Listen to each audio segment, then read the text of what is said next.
ஓம் சரணாகத தீனார்த்த பதித்ராண பராயணே சர்வஸ்யார்த்திகரே தேவி நாராயணி நமஸ்துதே. வணக்கம் நேயர்களே, இது மகாலட்சுமி ஜோதிடம் வழங்கும் காலச்சக்கரம். உங்கள் அன்பு ஜோதிடர் ஸ்ரீராம்ஜி பேசுகிறேன். அனைவரும் நலமுடன் இருக்கிறீர்களா?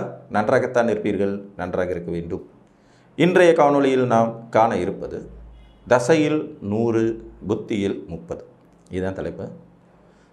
ஜாதகத்தில் நம்மை இயக்கி வைக்கக்கூடியவை கிரகங்கள்.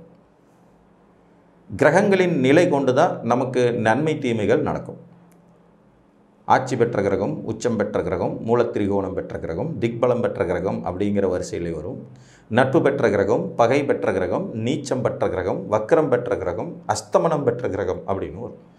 இந்த நிலைகள் எல்லாம் எடுத்து கணக்கிலிட்டு தான் ஒரு ஜாதகத்திற்கான பலாபலன்களை நம்ம தீர்மானிக்கிறோம். இந்த பலன்களை தீர்மானிக்கிற சக்தி எப்போவுமே பார்த்திங்கன்னா தசாநாதனுக்கு தான் உண்டு. ஜாதகத்தில் எந்த கிரகம் எப்படி இருந்தாலும் தசன் நடத்துகிறவன் தான் அன்னைக்கு தேதிக்கு அரசன். தசாநாதன் தான் அரசன். அவர் சொல்கிறத தான் மற்ற எல்லாருமே கேட்க வேண்டியது இருக்கும். இதில் தசாநாதனின் வலிமை அப்படிங்கிறது ரொம்ப ரொம்ப இம்பார்ட்டன்ட்.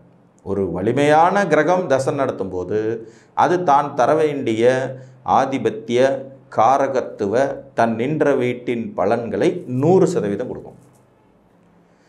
இதுவே வலிமை குறைந்த தசாநாதன் தசன் நடத்துகிறார் அப்படின்னா அப்போ மற்ற புத்திநாதர்கள் யாரும் இந்த தசாநாதன் சொல்கிற பேச்சை கேட்க மாட்டாங்க. ஒரு உதாரணமாக, ஒரு துலாலக்ன ஜாதகம். இந்த துலாலக்னத்திற்கு சனி பகவான் கும்பத்தில் மூலத்திரிகோண வலிமையோட ஆட்சி. இவரை மிதுனத்தில் இருந்தபடி குரு பகவானும் பார்த்துட்ருக்கார். இப்போ சனி மகாதசை நடக்குதுன்னா சனி பகவான் 100% வலிமையோடு இந்த ஜாதகத்திற்கு தான் தர வேண்டிய 4, 5ஆம் இடத்து பலன்களை 5ஆம் இடத்தில் அமர்ந்தபடி கொடுத்துருவார் அப்படின்னு அர்த்தம். புரிஞ்சிருச்சுங்களா? 100% அந்த தசையில் அவர் தர வேண்டிய பலன்கள் தரும். அதே நேரத்தில் அதே சனி பகவான் மேசத்தில் நீச்சமடைந்த நிலையில் மறைமுகமாக திக்பலங்கிற வலிமை பெற்றாலும் கடும் பகை வீட்டில் உட்காந்துட்டு கூட செவ்வாய்ங்கிற கிரக யுத்தத்தோடு சேர்ந்து இருக்கும்போது, செவ்வாயும் சனியும் சேர்ந்து மேசத்தில் இருக்காங்க. இங்கே செவ்வாய் ஆட்சி மூலத்திரிகோணம், சனிக்கு நீச்ச பங்கம் கிடைக்குது, திக்பலம் கிடைக்குது. இந்த சனி மகாதிசை இதே துலாலக்னத்திற்கு 100% தன்னுடைய பலனை கொடுக்க முடியாமல் அங்கங்கே ஸ்ட்ரகிள் ஆகும். சார், சனிக்கு தான் நீச்ச பங்கம் கிடச்சிருச்சே, அப்போ கொடுக்க முடியாதானா? முடியாது. ஏன்னா அவர் உட்கார்ந்துட்டுருக்கிறது பகை வீட்டில். சேர்ந்திருக்கும் கிரகம் கடும் பகை கிரகம். அப்போ அவர் 100% பலனையும் ஜாதகருக்கு கொடுத்து விடும் தன்மை இல்லாதபடி இருப்பார். இந்த நுணுக்கம் நம்ம புரிஞ்சுக்கணும். தசாநாதன் வலிமையாக இருந்தால் எந்த அளவுக்கு வலிமை அப்படிங்கிறது உச்ச வலிமை, மூலத்திரிகோண வலிமை, ஆட்சி வலிமை, இந்த 3ஐயும் முதன்மையாக எடுத்துக்கலாம். இதில் உச்ச வலிமையை பார்த்திங்கன்னா நீங்கள் 100க்கு மேலேயே எடுக்கலாம். மூலத்திரிகோண வலிமையை 100% பவராகவும் எடுத்துக்கலாம். ஆட்சி வலிமையை 70-75% பவராகவும் எடுக்கலாம். இயற்கை சுபர்களின் தொடர்புகள் அதே தசாநாதனுக்கோ, லக்ன சுபர்களின் தொடர்புகள் தசாநாதனுக்கோ கிடைக்கும்போது இன்னும் கூடுதலான வலிமையை பெறுவார் அப்படிங்கிற மாதிரி எடுத்துக்கலாம். இப்போ ஒரு தசை நடப்புக்கு வரவே வராது, ஆனால் அந்த கிரகம் மிக அதிக வலிமையோடு இருக்கிறது. உதாரணமாக, ஒரு ரிஷபலக்கண ஜாதகம் சிம்ம ராசி.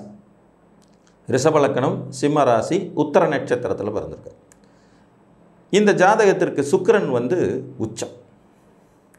சுக்கிரன் உச்சம், சூரியனும் உச்சம். இவருக்கு பிறந்த போதே சூரிய மகாதிசை 4 வருஷம் முடிஞ்சிடுச்சு. அதுக்கப்புறம் கிட்டத்தட்ட பார்த்திங்கன்னா ஒரு 5 வருஷம் சூரிய திசை இருந்திருக்கு. சூரிய திசை முடிஞ்சிடுச்சு, உச்ச சூரியன் திசை முடிஞ்சிடுச்சு. சுக்கிர திசை ஒரு வாழ்க்கையில் வரப்போகிறதே இல்லை. அதுக்கப்புறம் நடந்தது எல்லாமே சந்திர திசை, செவ்வாய் திசை, ராகு திசை, இந்த மாதிரியே வரும். இதில் சூரியனும் உச்சம், சுக்கிரனும் உச்சம், இதில் லக்னாதிபதி உச்சம், ராசி அதிபதி உச்சம். அப்போ ஜாதகம் ஒரு வலிமையான ஜாதகம் அப்படின்னு வந்துடுது. ஆனால் இந்த வலிமையான ஜாதகத்திற்கு அந்த உச்சம் பெற்ற கிரகங்கள் தசையை நடத்த போகிறதில்ல. அப்போ ஒவ்வொரு தசையிலும் இப்போ சந்திர திசையா, அதில் வர்ற சூரிய புத்தி, அதில் வர்ற சுக்கிர புத்தி 30% தாங்கள் தர வேண்டிய பலன்னு கொடுத்துக்கிட்டே இருக்கும். ஒரு தசாநாதனே நேரடியாக வலிமை பெற்று இருக்கும்போது அவர் 100% பலனை கொடுத்துடுறாரு. புத்திநாதர்களும் நல்ல பவர்ஃபுல்லாக இருக்காங்க, ஆனால் அவங்க தசை நடப்புக்கு வரப்போகிறதே இல்லை. அந்த தசை நடப்புக்கே வரலைங்கிற போது தங்களுடைய புத்திகளில் வலிமையான கிரகமாக இவர்கள் இருக்கிறது. ஏன்னா உச்சம்தான் இருக்கிறதே அதிக வலிமை. அந்த வலிமையான நிலையில் அவங்க இருக்கிறதுனால தசாநாதர்களையும் மீறி சில நிலைகளில் ஜாதகருக்கு தர வேண்டிய தங்களுடைய மொத்த தசையின் பலன்களை தங்களுடைய புத்தி காலகட்டத்தில் ஒரு 30% கொடுப்பாங்க. புரிஞ்சுங்களா? ஸோ தசாநாதனை ஒருத்தர் செயல்படுறது அவரின் வலிமையை பொறுத்து. இப்போ வலிமைங்கிறத உங்களுக்கு ஈஸியாக புரிகிற மாதிரி சொல்கிறேன். ஒரு வீட்டில் வந்து 4 குழந்தைங்க, ஒரு பேரண்ட்ஸு, அவங்களுக்கு 4 பசங்க.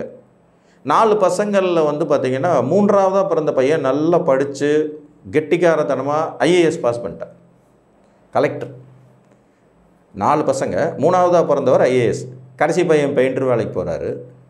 2வது பையன் வந்து சும்மா சாதாரணமான கன்ஸ்ட்ரக்ஷன் பிஸ்னஸ்ஸு. பையன் காய்கறி கடை வச்சுருக்கார். இப்போ மூத்தவன்கிறதுனால அவருக்கு கிடைக்கிற மரியாதையை விட 3ஆவதாகவே பிறந்திருந்தாலும் கலெக்டருங்கிறது கிடைக்கிற மரியாதை தான் ஜாஸ்தியாக இருக்கும். எதாக இருந்தாலும் தம்பி ஒரு வார்த்தை கேட்டுக்கோன்னு அண்ணங்க 2 பேரும் சொல்லுவாங்க. எதுவாக இருந்தாலும் நான் எங்கள் அண்ணனை கேட்டுட்டு தான் செய்யணும்னு தம்பி சொல்வார். ஏன்னா அந்த பவர். அப்போது கிரகங்களை நாம் ஜட்ஜ் பண்ணும்போதும் கால்குலேஷன் பண்ணும்போதும் இதே மெத்தடில் தான் கால்குலேஷன் பண்ணணும்.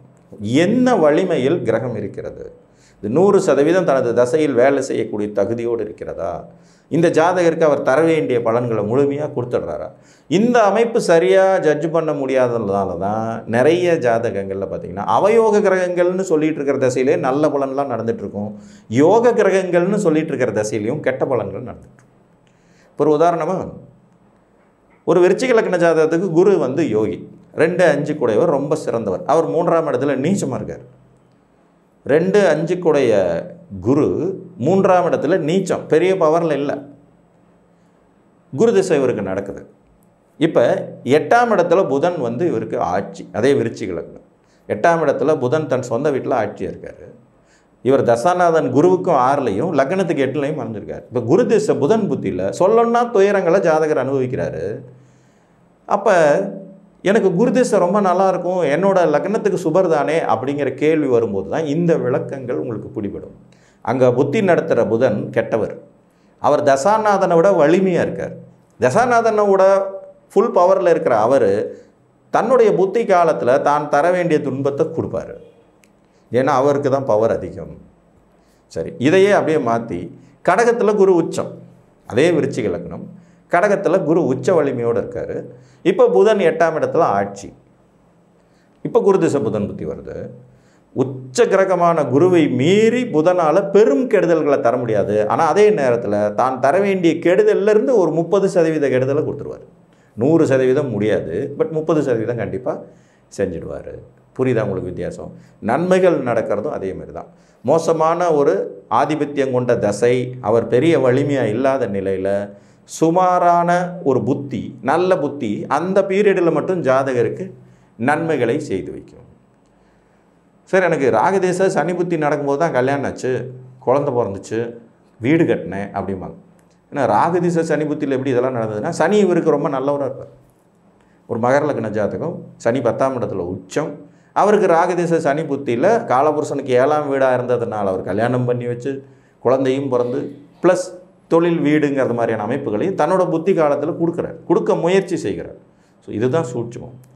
ஸோ ஒரு தசாநாதனின் வலிமை என்பது அவரின் நிலைக்கேற்ப 100% வலிமையையும், ஒரு புத்திநாதனின் வலிமை என்பது அவரின் நிலைக்கேற்ப 30% வலிமையையும் எப்போதும் செயல்படுத்தும் தன்மை கொண்டது. இங்கே அந்த நிலை என்னங்கிறத கணிக்கிறதுல தான் இவர்கள் உண்மையிலும் எந்த அளவுக்கு பலம் பொருந்தியவர்களாக உங்களுக்கு வேலை செய்வார்கள் என்பதை தெரிந்து அறிந்து கொள்ள முடியும் என்று கூறி, மீண்டும் ஒரு காணொளியில் உங்களை வந்து சந்திக்கும் வரை உங்களிடமிருந்து அன்புடன் விடைபெற்றுக் கொள்வது உங்கள் அன்பு ஜோதிடர் ஸ்ரீராம்ஜி.